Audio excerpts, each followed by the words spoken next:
Hello and welcome to our tour of the Glenroy campus, so our junior campus of Penola Catholic College.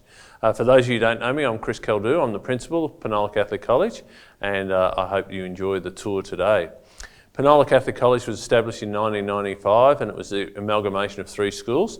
Sancta Sophia, which was a year 7 to 10 girls' school run here on the Glenroy campus, and we're standing now in the chapel. But it was run by the Sisters of Charity. And then up at the senior campus, we had two schools there, year 7 to 10 all-boys school called Therry College, and Gagan, which was a co-educational year 11 and 12 college as well. In 1994, the parish priest decided at the time that rather than having three smaller schools, they were going to amalgamate into one big school. At the time, they didn't want it to be seen as any one school taking over the other, so what they decided was that they were going to adopt a new charism. The charism is basically just emulating the qualities of a particular founder of a religious order, and the one that they chose was the Josephite charism. A couple of reasons for that. One was that the Josephites had a long association with the region, but in particular had a long association with the site of our senior campus at Broadmeadows, because in 1901 Australia's first saint, Mary MacKillop, came and actually purchased the property and ran a baby's home there from 1901 through to 1975. So we've adopted the Josephite charism, and you'll see plenty of photos and recognition of that. As a Catholic college, we have essentially, we're proudly Catholic. And we have about 78% of our students that are Catholic, so obviously 22% that aren't, and which isn't a problem at all, but what we ask is that they're respectful of our Catholic traditions. Essentially it means three things for your son or daughter. One is that they'll be involved in religious education program or classes the entire time that they're enrolled with us here at Penola, so year 7 through to year 12. The second is that they'll be involved in a retreat program, one-day retreat program, which is just an opportunity for students to explore their own spirituality and just deepen their own spirituality. And thirdly is to be involved in a range of different rituals that are associated with the Catholic Church. So we begin the year with a college mass, we finish the year with a college mass. At our feast day, which is on August the 8th, or as close to August the 8th as we can, we have a feast day mass. And we have a range of other rituals that we do, so things like we recognise Ash Wednesday, the Feast of the Assumption and so on. So a whole range of different things to recognise and promote our Catholic identity. So school commences at 8:35 and we run a 15-minute homeroom. So homeroom is just a chance for students to first of all gather and pray for the day.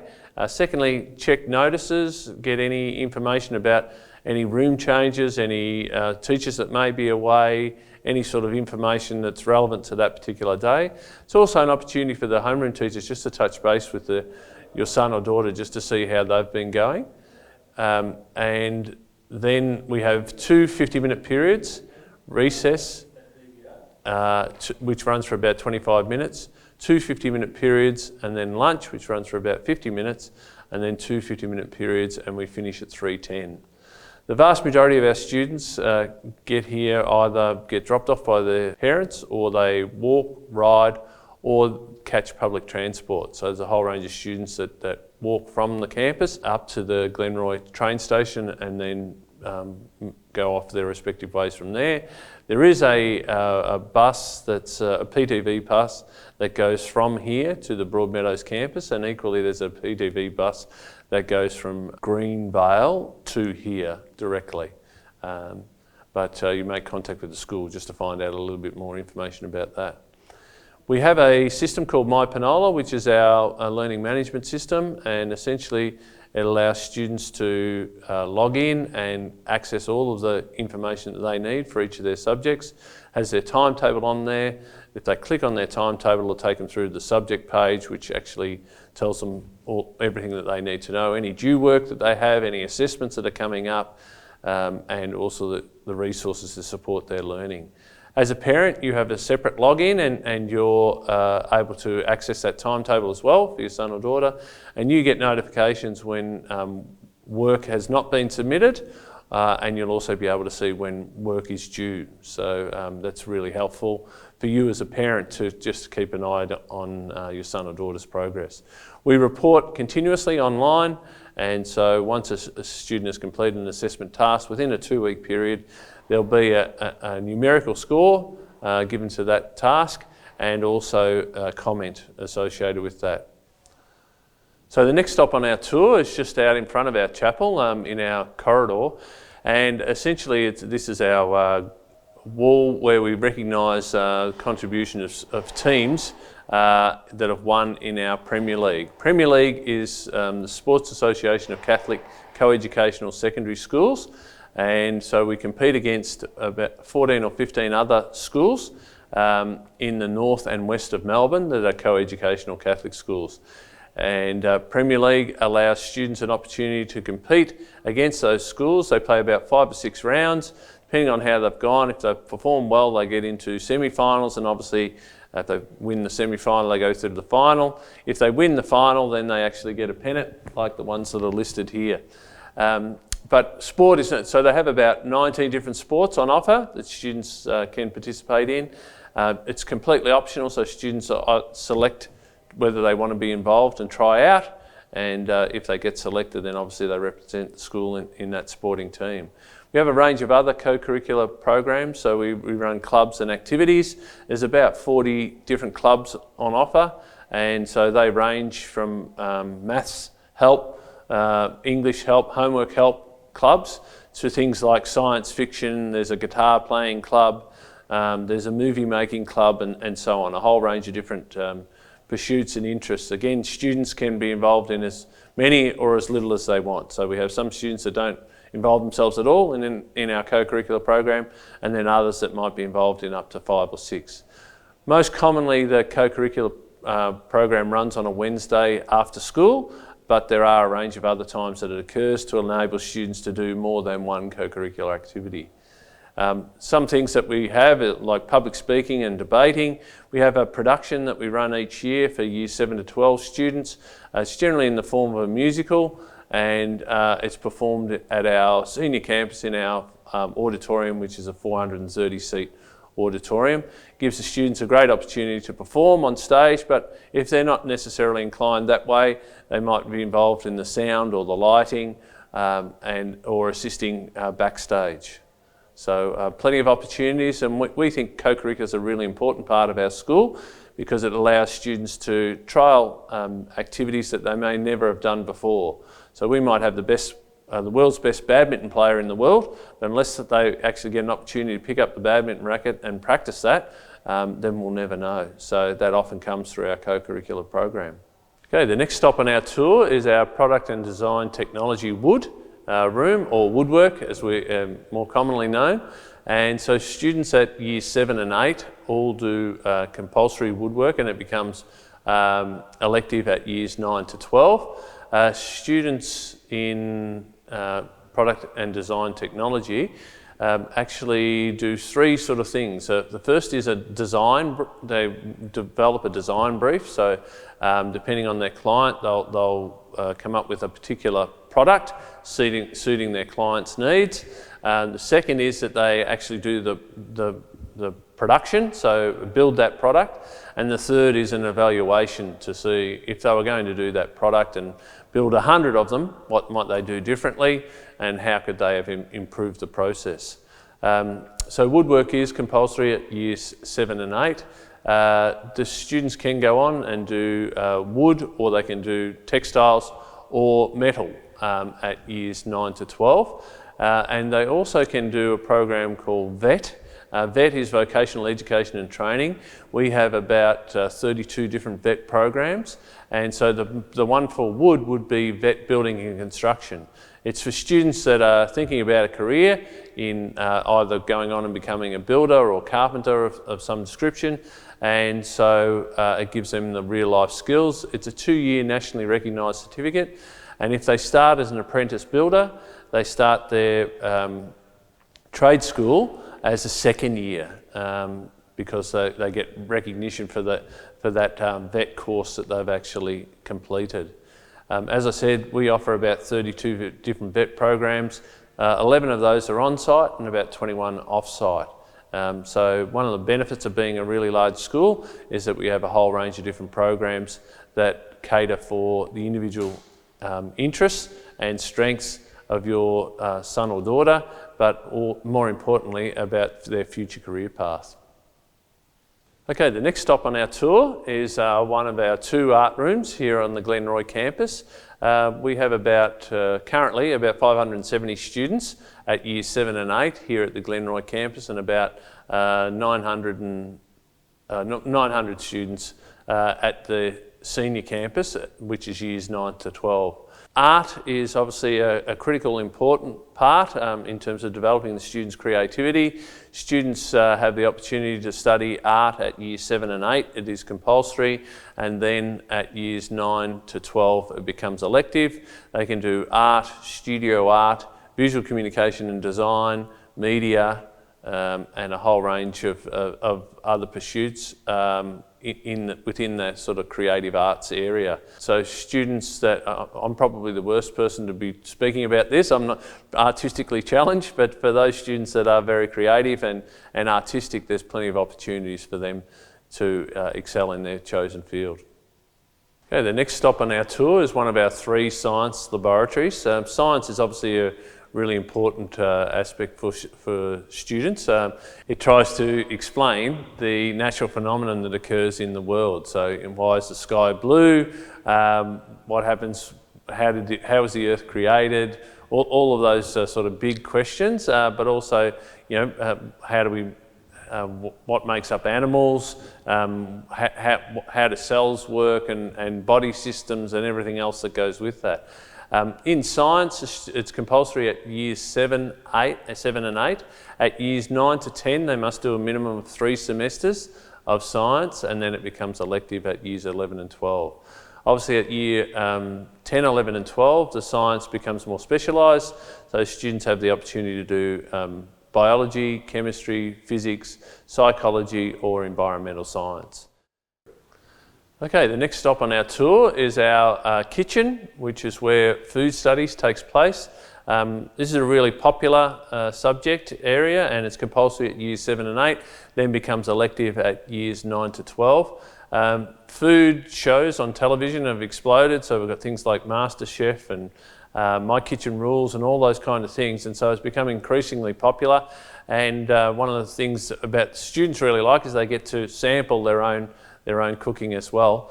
One of the great things from your point of view is that they learn how to clean up effectively, and so any recipes that they learn at school they might be able to teach at home or share with you at home, but also know how to clean up effectively. Food technology or food studies is one of the areas where people have started to learn to flip the classroom. So when I began secondary school, it was actually called home economics, and what used to happen was we'd come in, teacher would do a demonstration of what the recipe that we were cooking on that particular day. We'd go out and try and complete the recipe, and then we'd have to clean up, and then we had a whole range of different questions that we had to answer about nutrition or safety tips or food pyramid or a whole range of different things. Now, what teachers are doing is that they're setting a video of the recipe, so they watch someone else prepare the recipe for homework the night before, so students come in prepared, then the teacher might just give them some quick safety tips. Students are able to complete the recipe and get to eat it, and then they answer the questions here in class when they've got access to the teacher. And so that's known as flipping the classroom. Okay, next stop on our tour is our Mary Aikenhead Gymnasium. This was built and opened in 2017. It was a $2.7 million project, and we're fortunate enough to get a federal government grant for $1.15. Each family pays a $200 a student capital levy, and so we used the money from the capital levy to contribute towards the cost of this, and also borrowed some money as well. Health and physical education is a critical part of students and their physical development, and also education, and so it's compulsory at years 7 and 8, and at years 9 and 10, physical education remains compulsory and then becomes elective at years 11 and 12. Some of the subjects that students can continue with: VCE, VCE Physical Education, VCE Health and Human Development, and VCE Outdoor and Environmental Studies. Students enjoy the aspects of physical education and health, and it's been a fantastic facility. We have change rooms, storage areas, there's a staff room below, and there's 2 classrooms upstairs as well here. Okay, the next stop on our tour is our music room. So students get the opportunity to learn a woodwind or a brass instrument, and so they get that for 6 months to practice on their own.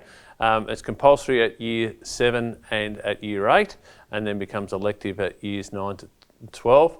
As I was talking before, music carries all the way through, so they can do VCE music or VCE music solo performance or VCE music group performance. Equally, they can also do 2 of the VET music programs. So the first one's VET music performance, which is basically musicianship. How well can I play my instrument? And the second one is VET music production, and our senior students call it Roadie 101. It's essentially around all the setting up of all the musical equipment, so amplifiers, speakers, microphones, and so on. And is designed for those students that have a real passion for music but aren't particularly good musicians, and then they go on and get a career in the music industry. Students learn a range of instruments. They learn one instrument in year 7, and then at year 8 it goes on to more of a band focus, so they introduce things such as voice, guitar, drums, and bass guitar as well. And so that provides students that are musically talented the opportunity to continue with that particular pathway. Okay, the next stop on our tour is our drama room. Drama is compulsory at years 7 and 8 and then becomes elective at years 9, 10, 11 and 12. So students can continue with drama, or they can actually pick up theatre studies as well at year 10, 11 and 12. It's obviously for students that are theatrical and like to perform, but also for students that are looking for backstage involvement as well. The opportunity to do drama is great for students because things like public speaking, performing in front of others, projecting your voice are all important skills to learn for our everyday life. So this is our last stop on our tour, and so it's the Educational Resource Centre, or commonly known as the library. It also houses our IT help desk, and students come here to obviously access information. They have individual reading classes that take place here as part of their English program, and it's an opportunity for students to conduct research as well. Students all have their own laptop, and so we're a one-to-one laptop school. They purchase from the school in year 7, and then they get another opportunity at year 10. They can also bring their own device at year 10 as well. So our IT help desk is situated in both of our educational resource centres or libraries. And so if they have any difficulty at all with their laptops, they bring them in here and that'll be repaired. If they can't repair it there and then, they'll get a loan laptop that they'll have until such times as their laptop is repaired, and then they'll get notification to go and pick up their laptop again. Every laptop has accidental damage protection insurance, so the most that you'll pay for any damage that is done to a laptop is $100, providing it's accidental. The second thing I'd like to say about the library area is that we've noticed that there's been a real change in terms of the ways that students access information. They're much more accessing through websites and so on now. And so a lot of our education around that has been around how valid is the information and how credible is the information source. And so that's a big skill that we teach students at the moment. Most of our students that come in, so about 55% of our students that come in are at least a year or more behind according to NAPLAN. About 25% are a year or more above, and about 20% are at the expected level. So what this means is that we've got 3 distinct levels within our classroom, and so our challenge is we don't stream at all because educational research says that that's not the best practice. What we try and do is differentiate to ensure that each student gets the appropriate level of challenge, but also the appropriate level of support as well.